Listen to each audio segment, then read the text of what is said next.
नमस्कार, मैं हूं गीतिका पांडे और आप देख रहे हैं मध्य प्रदेश का number 1 news channel clean news MP. चलिए देखते हैं मध्य प्रदेश की सभी शाम तक की मुख्य खबरें फटाफट अंदाज में।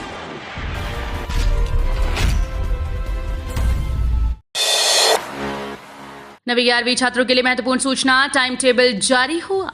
एमपी बोर्ड कक्षा 9वीं और 11वीं के छात्रों के लिए महत्वपूर्ण सूचना है। मध्य प्रदेश लोक शिक्षण संचालनालय के आयुक्त अनुभव श्रीवास्तव के द्वारा आदेश जारी किया गया, जिसमें कक्षा 9वीं और 11वीं की परीक्षा की पात्रता सहित टाइम टेबल की घोषणा की गई।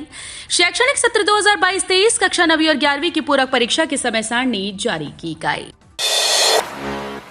जून के अंत में हो सकता है स्वच्छ सर्वेक्षण। इंदौर को सूरत और नवी मुंबई से मिलेगी कड़ी चुनौती।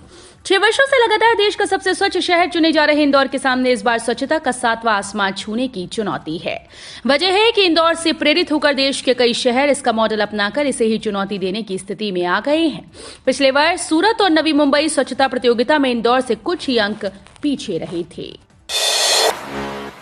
176 करोड़ की लागत से ओरछा में बनेगा भव्य राम राजा लोक।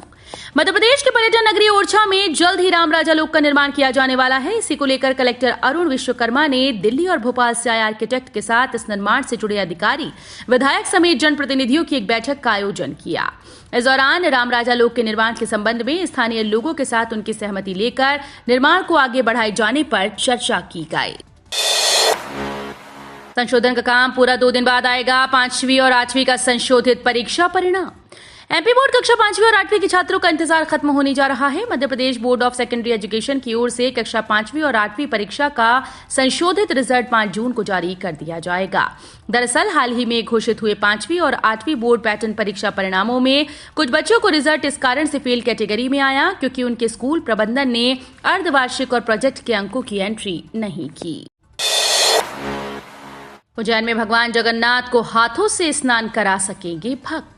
उज्जैन के भरतपुर स्थित इस्कॉन मंदिर में हर आयोजन बड़ी भव्यता के साथ आयोजित किए जाते हैं, जिसमें शहरवासी बढ़ चढ़कर हिस्सा लेते हैं। अब 4 जून से यहां ज्येष्ठ पूर्णिमा के मौके पर स्नान यात्रा महोत्सव मनाया जाएगा। इस महोत्सव के तहत श्रद्धालु बिना किसी शुल्क के अपने हाथों से भगवान जगन्नाथ, देवी सुभद्रा और बलदेव जी को स्नान करा सकेंगे। मध्य प्रदेश के 8 विश्वविद्यालयों के शिक्षक, अधिकारी, कर्मचारी हड़ताल पर गए। बरकतउल्ला विश्वविद्यालय सहित प्रदेश के 8 विश्वविद्यालयों के शिक्षक, अधिकारी, कर्मचारी आज से काम बंद हड़ताल पर चले गए। उन्होंने पूरी तरह काम बंद कर दिया है, जिसके बाद अब बरकतउल्ला विश्वविद्यालय में 4 जून से होने वाली परीक्षाएं अगले आदेश तक के लिए स्थगित कर दी गई।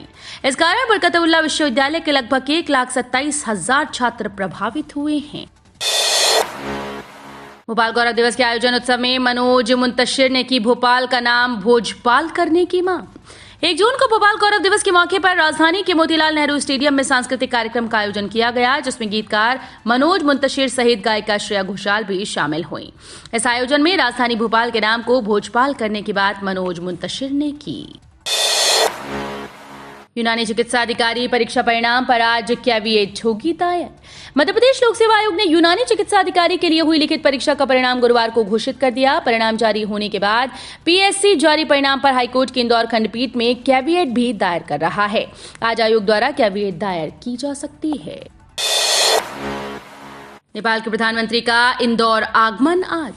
आज से पीएम प्रचंड इंदौर उज्जैन के 2 दिवसीय दौरे पर रहेंगे। मुख्यमंत्री शिवराज सिंह चौहान उनकी अगवानी करेंगे। इंदौर आने के बाद पीएम पुष्प कमल दहल उज्जैन बाबा महाकाल के दर्शन के लिए रवाना होंगे। उसके बाद वो इंदौर में आकर ठोस अपशिष्ट प्रबंधन संयंत्र के कार्यों का जायजा लेंगे। साथ ही रात्रि भोज वो सीएम शिवराज के साथ करेंगे। 3 जून के दिन प्रचंड इंदौर में टीसीएस व इन्फोसिस विशेष आर्थिक क्षेत्र का दौरा करेंगे।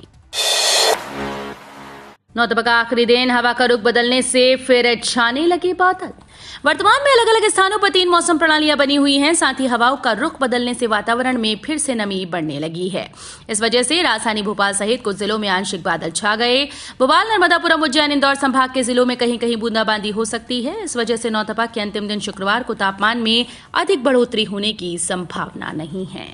तो ये थी शाम तक की मुख्य खबरें। रोजाना ऐसे ही मध्य प्रदेश से अपडेट रहने के लिए क्लीन न्यूज एमपी को अभी सब्सक्राइब करें और वीडियो को लाइक करना बिल्कुल न भूलें। धन्यवाद।